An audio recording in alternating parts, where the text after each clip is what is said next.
Yes, like Anna and Kai, I also want to say a few things about the discourse and the political implications of our academic discourse. So when we speak about the undoubtedly many defects and pathologies and mistakes and ambivalences concerning today Ukraine, I think we cannot avoid the issue that these arguments can also become parts of an information war, of a campaign against Ukraine, and of the Russian attempt basically to present Ukraine, the situation in Ukraine as a special situation, to make the case for a causa Ukraine and a specific situation in today Ukraine that justifies defamation, that in the public sphere, that creates the background for activities in international organizations, the UN, the OSCE, the Council of Europe, or the European Parliament, that is then used for what is presented as humanitarian intervention, making arguments referring to human rights, to anti-fascism, to preventing genocide, and so on, and maybe leading eventually, we don't know yet, even to the destruction of the Ukrainian state. So I think we are confronted here with a situation where the normal impulse that social scientists would have, that they are critical, that they are anti-statist, that they are anti-mainstream, that they come from a normative sort of maximalism from which let's say political extremism is evaluated, confronts here the issue that actually our arguments can be used and misused. And often it is the case that when Russian propaganda is using these arguments against Ukraine, there are of course the lies that are used and that are relatively easily identifiable, but there are half-truths and there are truths also that are used. And I think you can, of course, and you should, talk about selective memory, about Western influence in Ukrainian domestic politics, about right-wing extremism, about violence by the Euromaidaners, about the problems with the legality of transfer of power, the local foundations of the war in eastern Ukraine, the possible aspects of a civil war that is happening there, the use of force by the Ukrainian government, the civilian victims, and so on, the volunteer battalions. These are all real issues, and I think we cannot avoid simply playing here also the role of contextualizing them. And I don't think we can simply talk about that in a critical and anti-mainstream, anti-statist manner, as we would usually do.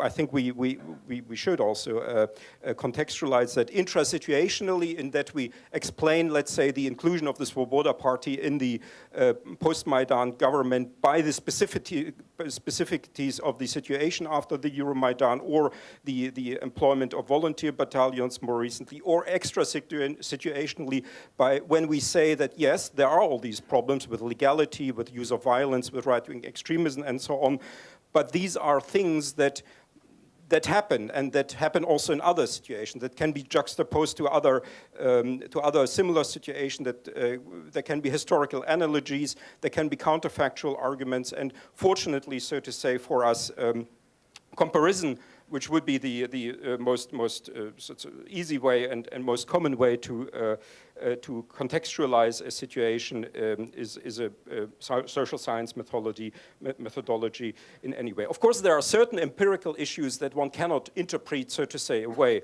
So if Ivan Kachanovsky is true, can show that there is a problem with the snipers, you cannot sort of interpret that away. You cannot sort of contextualize that. There will be a core, or if there are war crimes by the Ukrainian forces against in eastern Ukraine, you cannot sort of compare that then and sort of, or if there are civilian victims, these things have to be dealt with as they are dealt with. But other things, I think, can be contextualized, and I'm just going to do that here with the issue about with comparison.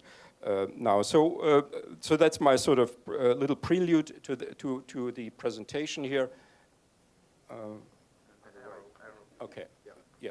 So what I'm going to do here is a fairly standard thing, that I'm going to compare the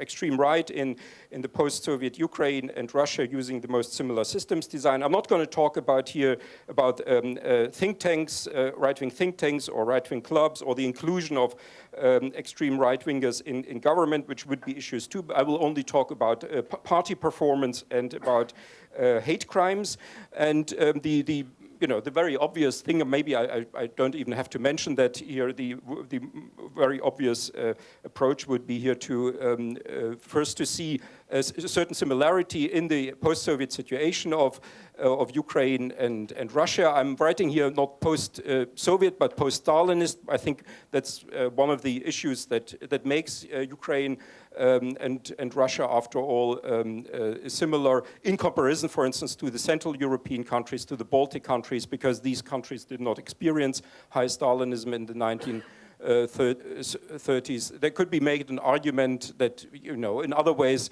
Ukraine and Russia are similar as well. They see themselves as being on the edge of a larger civilizational realm. They claim the heritage of the Kiev Rus.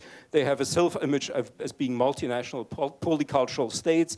Although one ethnic group and one religion is dominating, they are plagued in similar ways by a transition crisis, corruption, oligarchy, and neo-patriotism. By the way, there could be made an argument that we should actually expect more right-wing extremism in Ukraine because the crisis was deeper in the 1990s, and the whole socio-economic situation is more complicated there now than in Russia, and neither of them are members of the EU and NATO, but they are members of the OSCE. So this is a very schematic approach, and then we simply compare the performance of the parties.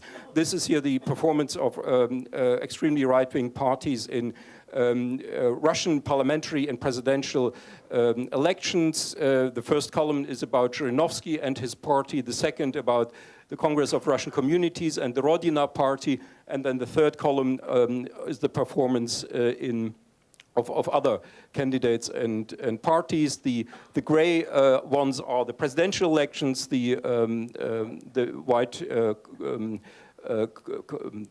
lines are the parliamentary elections. And what we see here is basically from 1991, an especially well performance from the so-called Liberal Democratic Party of Russia, with a highlight in 1993 in the post-Soviet first post-Soviet multi-party parliamentary elections, with almost 23%, Zhirinovsky winning these elections. But having been in parliament constantly since then, and having had a post either from his party or being himself the deputy speaker of the State Duma, and he was one of the formerly highest representatives of the Russian state. Then we compare that with the performance of right-wing extremists or anti-Semites, of ultra-nationalists in Ukrainian presidential and parliamentary elections. I know that here the name of Lukyanenko and the very top might be a controversial one. I think Lukyanenko was an ambassador once here in Canada or I can't remember, in the US or in Canada, from Ukraine, and I guess he was not elected because of his anti-Semitic views in 1991 in the presidential elections, but he later on came out as a quite articulate anti-Semite. That's why I have included him. And even if one includes him, then one ends up here with a situation where the performance is much lower. And what we had now, actually, in the last parliamentary elections was even less impressive than it might seem at first glance, because of the things we discussed yesterday, that the people in the eastern and southern Ukraine, for various reasons, did not participate in. Many did not participate in the voting. So actually the performance would have been even worse had there been a higher electoral outcome, higher electoral participation in southern and eastern Ukraine, and even we may have had even a situation where where Svoboda and the right sector would have collected less than 5% if the elections had taken place regularly in the whole of Ukraine. A similar argument can be made, I'm just running now through here, maybe just go to this table here about hate crimes.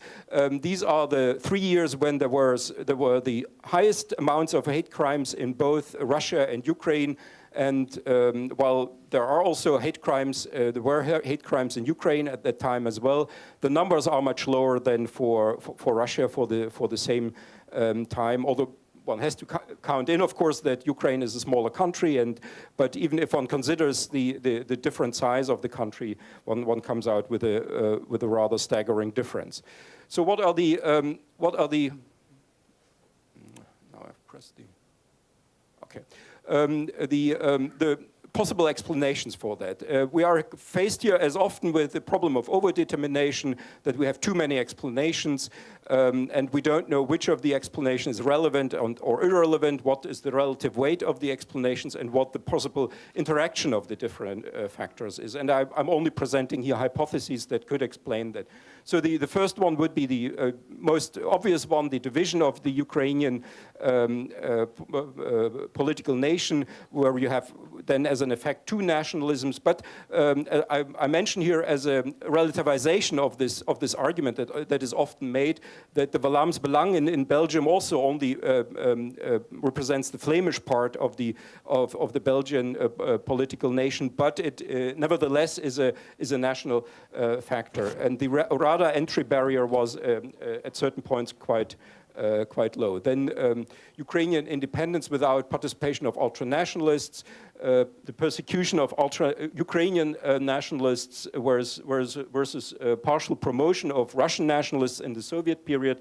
The cultural factors here, I run through that quickly, that's often made. I'm not saying that I'm supporting that about the larger Ukrainian tolerance because of historical stronger multinationality of Ukraine as a country of geographic transition and migration with regionally concentrated minorities and no dominating church. The argument about bilingualism, so to say, is something that makes Ukrainians may be intuitively more culturally relativistic.